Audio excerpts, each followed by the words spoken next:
చపాతీ రోటీ కాకుండా సంతృప్తిగా రైస్ కూడా తినవచ్చు. Doctor rice, sugar free rice, doctor rice, diabetic rice, sugar పెంచని బియ్యం, డాక్టర్ రైస్. మహానాడు సభ ఏ విధంగా జరగబోతుందో పలాస ఎమ్మెల్యే గౌతు శిరీషతో మాట్లాడి తెలుసుకుంది. మేడం, మహానాడు సభ రెండో రోజు ఎలా జరగబోతుంది, ఎలాంటి తీర్మానాలు తీసుకోబోతున్నారు?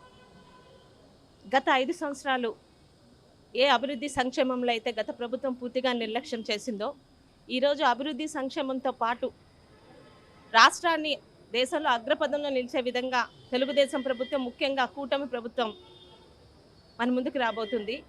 ముఖ్యంగా ఈరోజు కడప గడ్డ మీద మహానాడు అన్న మాత్రం ప్రతి తెలుగుదేశం కార్యకర్తకి ఒక ప్రత్యేకమైన పండుగ. 5 సంవత్సరాలు కార్యకర్తలే పార్టీని ధైర్యంతో ముందుకు నడిపించారు. ఆ కార్యకర్తలందరూ కూడా ఈరోజు ఉప్పెనలాగా మహానాడుకి వచ్చారు. ముఖ్యంగా ఒక సంవత్సరంలోని తెలుగుదేశం ప్రభుత్వం, కూటమి ప్రభుత్వం, తెలుగుదేశం పార్టీ చేసిన అన్ని అభివృద్ధి సంక్షేమ పథకాల్ని ఈరోజు సంక్షేమం అంటే కాగితాల్లోని పేపర్లో రాసేది కాదు, కళ్ళకి కనిపించేలాగా సంక్షేమం సంవత్సర కాలంలో మేము చేశాము.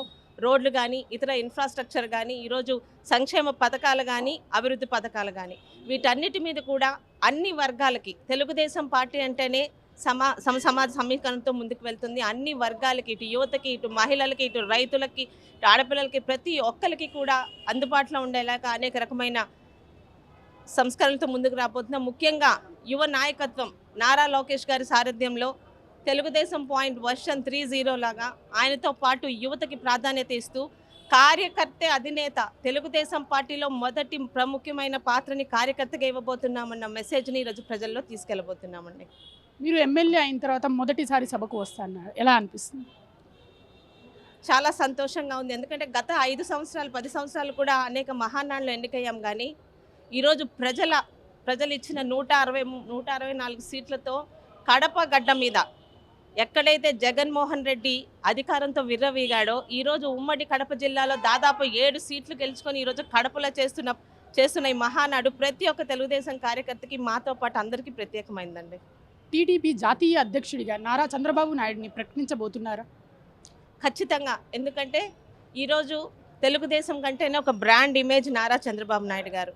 తారక రామారావు గారి చేతిలో ఊపిరి పోసుకున్న ఈ పార్టీకి రెండో తరంలోని ఒక సీఎం అనే స్థాయి నుండి ఒక విజనరీ లీడర్గా రాష్ట్రంలోని, దేశంలో, ప్రపంచంలో కూడా ఆంధ్ర రాష్ట్రానికి, తెలుగు వాడికి ఒక ప్రత్యేకత తీసుకొచ్చిన వ్యక్తి చంద్రబాబు నాయుడు గారు. ఖచ్చితంగా ఆయన బ్రాండ్ ఇమేజ్తోని ఈరోజు పార్టీ ముందుకు వెళ్తుంది. ఆయన్నే ఈరోజు జాతీయ అధ్యక్షుడిగా మేము ప్రకటించుకోబోతున్నాం. మంత్రి నారా లోకేష్కి వర్కింగ్ ప్రెసిడెంట్గా ఇవ్వాలని చాలా మంది కార్యకర్తలు అనుకుంటున్నారు. అది ఈ సభగా అయ్యిద్దంటారా? ఖచ్చితంగా జరుగుతుందండి. అయితే ఆయన 10 సార్లు మన ముందుకు చెప్తున్నారు, పార్టీలో ఎటువంటి బాధ్యత ఇచ్చినా కూడా నేను ముందుకు తీసుకువెళ్తాను. ముఖ్యంగా కార్యకర్తల సంక్షేమ నిధి అనే ఆలోచన వచ్చిందే నారా లోకేష్ గారి దగ్గర నుండి. అన్న అని పిలిస్తే అర్ధరాత్రి కూడా ఈరోజు వాళ్ళకి అందుబాటులో ఉంటూ కార్యకర్తల సంక్షేమం, అలాగే పార్టీని ఇబ్బంది పెట్టిన వాళ్ళకు కూడా వాళ్ళని అదుపాజ్ఞలో ఉంచగలిగే సత్తా ఒక నారా లోకేష్ గారికే ఉంది. ఖచ్చితంగా ఆయనకి వర్కింగ్ ప్రెసిడెంట్ ఇస్తారని, ఇవ్వాలని మీ అందరం కోరుకుంటున్నాం. మొదటి రోజు సభ ఫెయిల్ అయ్యిందని, కుర్చీలు ఖాళీగా ఉన్నాయని వైసీపీ వాళ్ళు అంటున్నారు. దీన్నేమంటారు? వైసీపీ వాళ్ళు సాక్షి పేపర్ చెప్పేవే అబద్ధాలు, కళ్ళకి కనిపించేవి కాకుండా ఈరోజు సోషల్ మీడియాలో నోటికొచ్చినట్టు మాట్లాడుతున్నారు.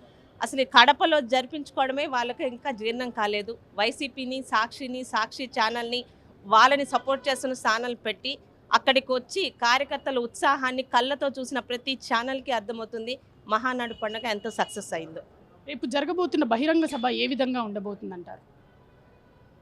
5 సంవత్సరాలు రాష్ట్ర అభివృద్ధి కాంక్షించిన వారు కానీ, తెలుగుదేశం పార్టీ మళ్ళీ అధికారంలోకి రావాలని కోరుకున్న ప్రతి ఒక్కరూ ఆకాంక్షలకి, వారి కోరుకున్న విధానికి అనుగుణంగా మొదటిసారి దాదాపు 5 లక్షల మందితో చంద్రబాబు నాయుడు గారు కార్యకర్తకి ప్రాముఖ్యత ఇస్తూ రేపు బహిరంగ సభ జరపబోతున్నారు. వచ్చే 4 సంవత్సరాల ప్రణాళిక కూడా ఆ బహిరంగ సభ ద్వారా ప్రతి కార్యకర్తకి సంతృప్తి కలిగించే విధంగా ఆయన ప్రసంగం ఉండబోతుంది. చివరిగా కార్యకర్తలకి మహానాడు సభ ద్వారా ఏం మెసేజ్ ఇవ్వబోతున్నారు? మీ అందరి కష్టంతో, మీ అందరి నమ్మకంతో గత 5 సంవత్సరాలు ఎన్ని ఇబ్బందులు పడ్డా, తెలుగుదేశం పార్టీ ఎన్ని ఆటుపోట్లకు ఎదురైనా ఈరోజు ఈ విజయ తీరాలకు చేరిందంటే దానికి ఒకే ఒక కారణం కార్యకర్త. ప్రపంచంలో ఎక్కడ లేని విధంగా తెలుగుదేశం పార్టీ అంటేనే కార్యకర్తల పార్టీగా మీరు పార్టీ పుట్టిననాటి నుంచి నడిపించుకున్నారు. ఈరోజు పార్టీకి వచ్చిన ఇంత మెజార్టీ కూడా పూర్తిగా కార్యకర్తలకే అంకితం చేయబోతున్నామండి. Thank you. కెమెరామెన్ శ్రీనుతో అతా మొహమ్మద్, కడప. ఇండియా పాకిస్తాన్ తాజా అప్డేట్స్ కోసం డౌన్లోడ్ చేసుకోండి RTV లైవ్ యాప్.